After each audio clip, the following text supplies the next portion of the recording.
Thinking of your white lies you're putting on your bedroom eyes. All right, doesn't look like any go-karts are going right now at Rockwood. Nothing.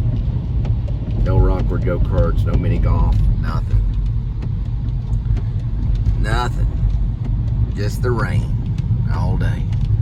We're gonna be hitting a lot of like little, what they call water ponding. So you can see it up here earlier. It got really, I think it drained out a little bit. Yeah, there, it's still right here. You can see water ponding.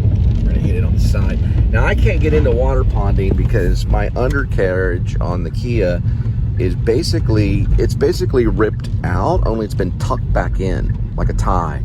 Think of a tie, like you wear a tie. I took like the tongue of it, and it just kind of was like, one time it was in the rain.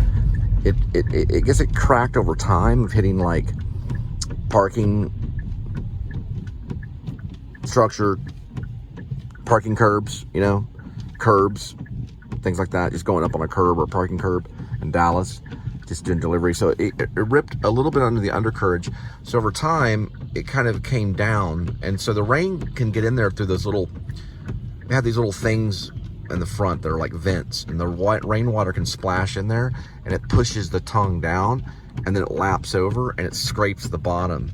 So to get it off, that's how I ended up getting this scar right here. If you'll see, let's see if I can see it. That scar right there. You notice it turns red in the summertime because I reached under there to pull it under, and it cut me, and I was at an auto zone. So that scar was there because of that tongue going underneath it. So then I have to flip it back up and then stick it right under there like a tie. Just kind of like fasten it. I guess a tie is not a really good example. It's like fastening it. I guess the tongue comes down and rips like that. And then I have to like reach in there with a glove and rip it. I really should rip it out completely. But I don't know what that's protecting, you know, for the longevity of the vehicle. So what I did was I just kind of ripped it, flattened it out. What I did was I was at a apartment complex, like at a parking area at an apartment complex. I guess a parking lot. And it was scraping. I was like, what is that sound? So I looked under there and I saw it scraped under there. So I reached under. I did cut my hand doing that too. And I had some gloves, like snow gloves, you know, like winter gloves. And I put those on, and I kind of like tried to rip it. It wouldn't move. So I got in and I backed up, and it kind of scraped about like that. And then I was able to kind of pry it out. It was really dangerous. I shouldn't have tried to do that. I pried it out, and it flattened out. And then I just was like, man, I got to figure this out, you know? So I just stuck it under the rip part, kind of like you would like folding a box or something, you know? And I just folded it under there, and it's just kind of stuck under there. Now, what I did one time when I went to get an oil change is I asked them if they could screw those things back in. And one time they did, and it held for a little while until the rain came in and pushed it down.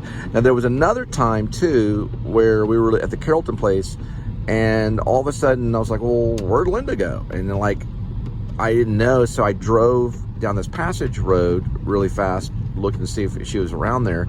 And because I was going like pretty fast, the wind pushed it downward and it started scraping again. But that happened first, and it only scraped on the side. So over time, I don't know, it was almost like a few months later, there was a bad rainstorm. The water came in and then pushed it all the way down to where it scraped, and then it ripped all the way across. So it was only on one side that it was cracked. And because of the rain or whatever, and because I had ripped it, it just went ahead and it's really messed up.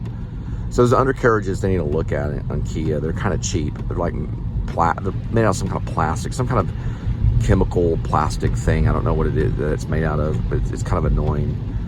And it usually, now it's tucked in there so well, I've tucked it in there so well that a lot of rain has to come through, and then it'll push it back down, and it's annoying. It'll scrape.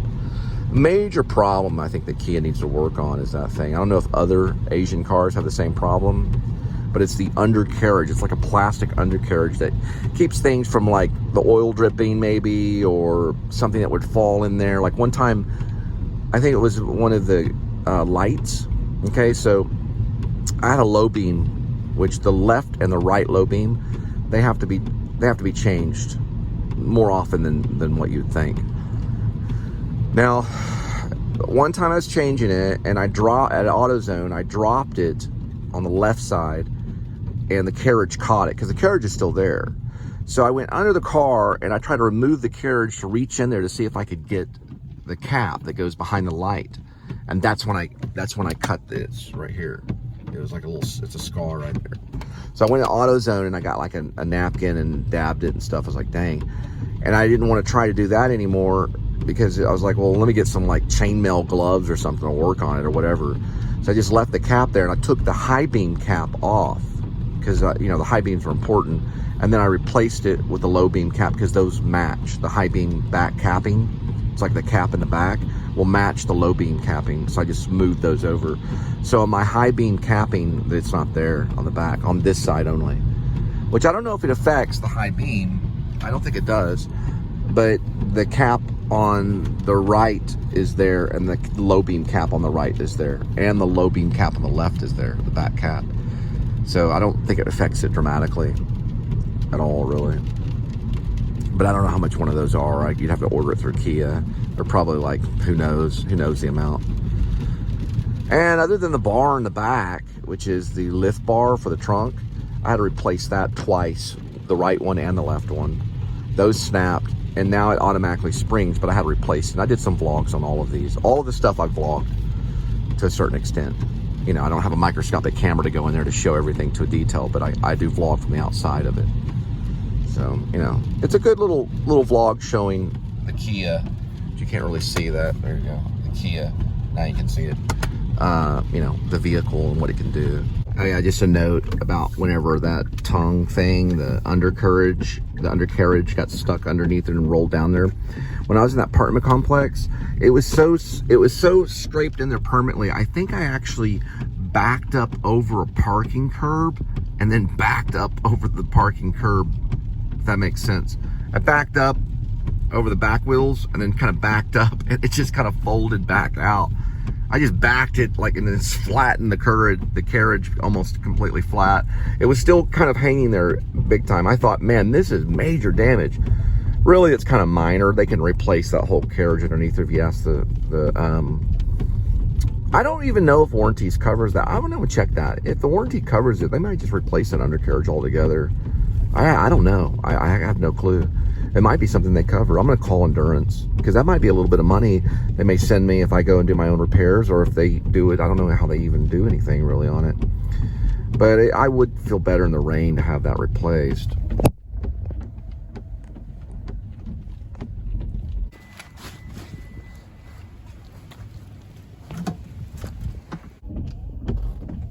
All right, so I did get a warning about my route. It uses the word route. I say route sometimes, but it says route.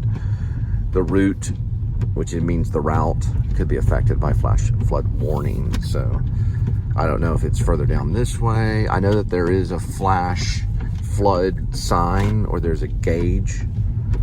It shows like how high the water can get and stuff like that. I don't know which road it is. I think it's this road, so we're gonna find out if we can even cross. This vehicle ahead is actually crossing, so we should be okay. It's probably a longer vlog, so we're looking at maybe, didn't have any pre-vlog, so for the delivery. So sometimes if I go to Walmart or Apple Store or something like that, if I go somewhere, I'll do like a pre-vlog and then get into delivery. There was no pre-vlog at all, I don't think. Like, I wasn't watching Psycho, or I wasn't like watching a movie. So it may be 2 vlogs. I'm pretty sure this will probably end up being 3, because I've been blabbing quite a bit. So I do that sometimes if I'm in the rain. For my dialogue will go way up. Probably just makes me feel more comfortable or something like that. So now, it'd be possible to tell, you know, like, is the Kia better than the Audi? Is it a great car? I don't know, man. I drove a Rio. I first got the Kia back in like 2007, and that thing, it was a little Rio. I mean, it was a little tiny car, big time great on gas mileage. I mean, I rarely ever filled that gas or that car up, like I filled up the gas on that. I mean, it would go forever on the E, you know, on the E. What's cool about this one though, is this is almost exact on mileage. See, that says 34. It's almost exact. I've driven it to where I had like 7 miles left. So that I'll vouch for, that they have that gauge down. Gas mileage is not too bad on Forte, but that little Rio that I got, that thing was like a go-kart, man. I mean, I drove it all the way up to Maine, my mom and I and the cats, and I had what I wanted to keep of my old apartment when I left White Settlement the first time back in 2000, very end of 2011, like literally a few days before the end of 2011. It was in December of 2011. When I arrived in Maine, I remember in Parkman, Maine, I had spent 2012, you know, the new year had gone through. So it might have been at the end of December. It might have, you know, I'd have to go back and look at my notes. It could have been at the end of December of 2011. It was definitely in January of 2011. No, I'm sorry, 2012, sorry. It was turning 2012. So it was the end of December of 2011 and going into 2012. Because I remember 2012 was supposed to be the end of the world. That's how I remember. I was like, dang, the end of the world's going to happen. I'm going to be in Maine. It never really happened, but the Mayan calendar said that it would. So it was like the end of 2011 going into 2012. But anyway, I had that little Rio, and it was sliding around on the ice. And one time I even got stuck in the ice, and this guy that was just passing by, we were able to push it out of this little ice hole. It was basically like a pothole that was still ice, you know, it was icy. We were able to push it out of that, and I was able to get to work. Then I traded in for another Rio that had a broader band, like it was a broader stance. There's a butterfly. And I was able to have like traction control, so it didn't slide around nearly as much.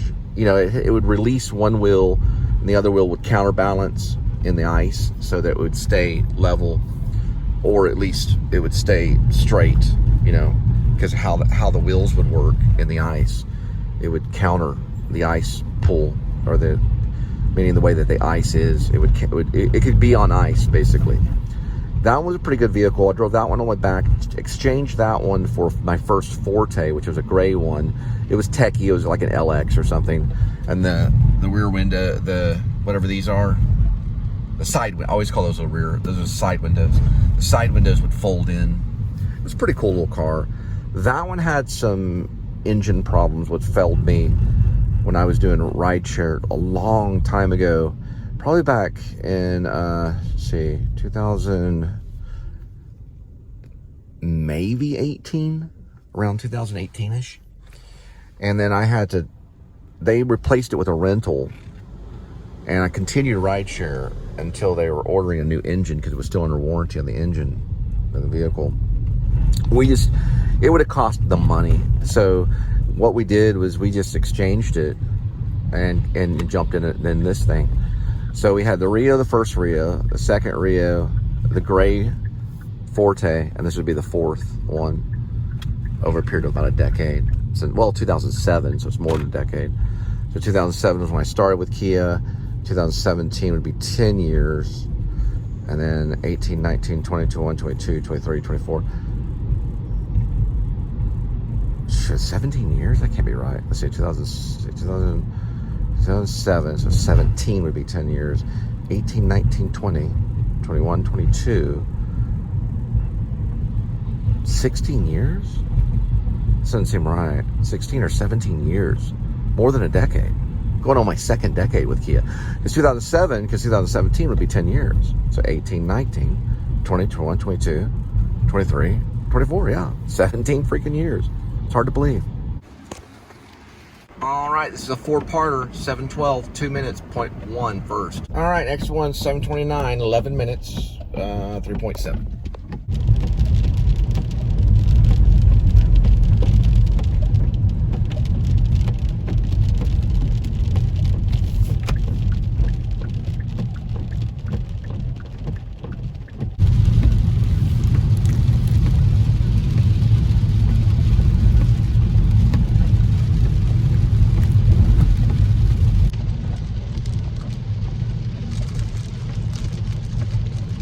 All right, so water always flows in the most, like the easy path, right? It takes the path of least resistance. Got it.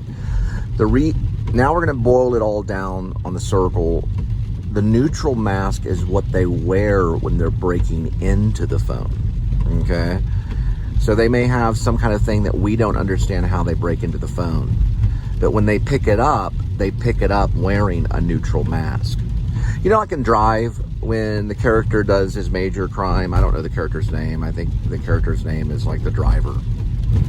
But Ryan Gosling plays him. He wears a Tom Cruise mask and has like an unmarked car. So there's no way they can figure out who he really is at that point. This is the same thing with their thing, because when you pick up a phone, they can take a photo of you, especially when it does facial recognition. So the neutral mask keeps that from happening. That's why they wear the neutral mask. Figured that out of the way.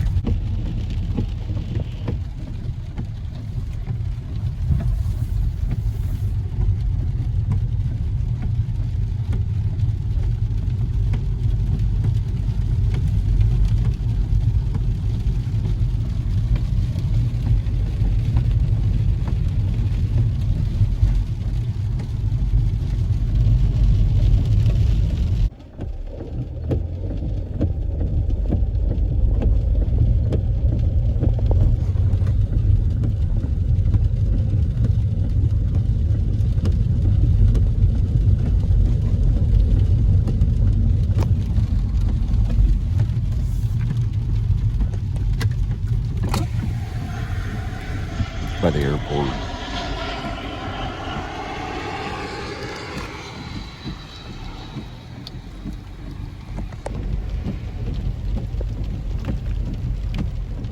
Two down.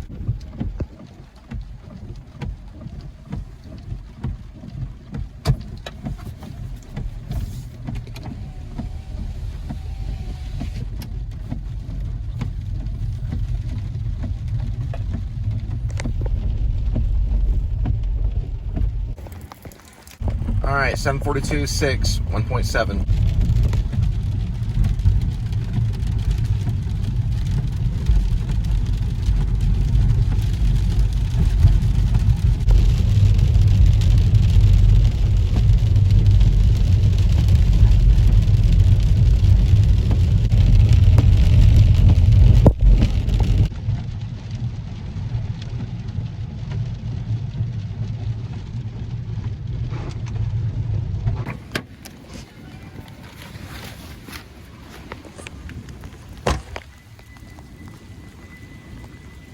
All right, so the fourth one, part of the series, 751, 6 minutes, 2.4 miles.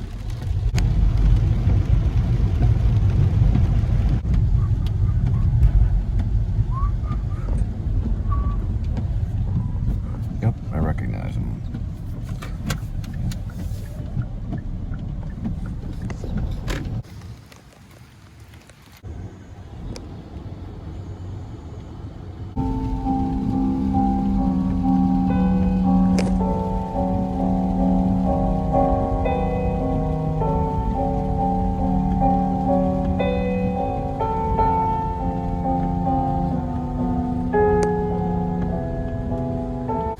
All right, 814, 8.3. So whether I call something, noir, I'd want to look up the components of noir to find out exactly, because I know that Dashiell Hammett, he has this character that wears like green, and he kind of saw things kind of like third person, you weren't like in the head of the protagonist, so you weren't listening to like narration and stuff on a Dashiell Hammett.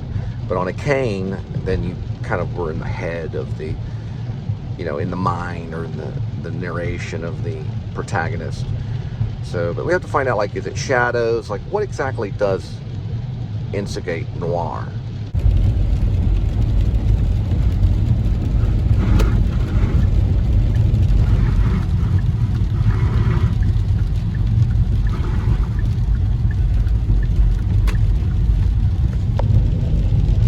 I'd say like one thing about noir probably is that there's shadows involved somewhere. I'd say there's probably like a darkness involved. There's always like a dame that wears kind of like a big hat or something, like this long, and there's always long hats, there's always like some type of animal figure or something, like the Maltese falcon kind of is like a noir kind of thing, some kind of figure that represents something. There's always a MacGuffin, in a noir. Another thing that I would say is that there's always blinds, you know, like in the detective's office or whatever, or the private investigator's office, there's always like blinds, you know, like you can see these blinds kind of thing, like in a dark room, you know, like there's like a dark kind of quality. Yeah, so there's like window blinds. Also, you know, another one to watch, just to watch kind of the thing, is Dead Men Don't Wear Plaid, which is Steve Martin.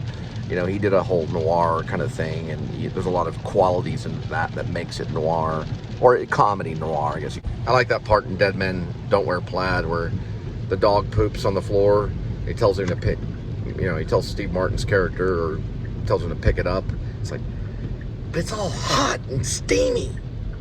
So I'm listening to the Echo Bunnyman song about the killing time, you know, fate up against your will, or something like that. You know, that Echo in the Bunnyman song. It's kind of noir a little bit. It starts off, it sounds a little noir, I would say. You know, Joel and Ethan Coen, they say Blood Simple is more of a horror than noir. Like a neo-noir horror, but they say it's kind of advertised as horror. Or horror is the right word, sorry. Horror. Not horror, but horror. Horror. Horror. That's how you say it. Horror. It's so hot and steamy. Pick up the dog crap. That's probably that one right there.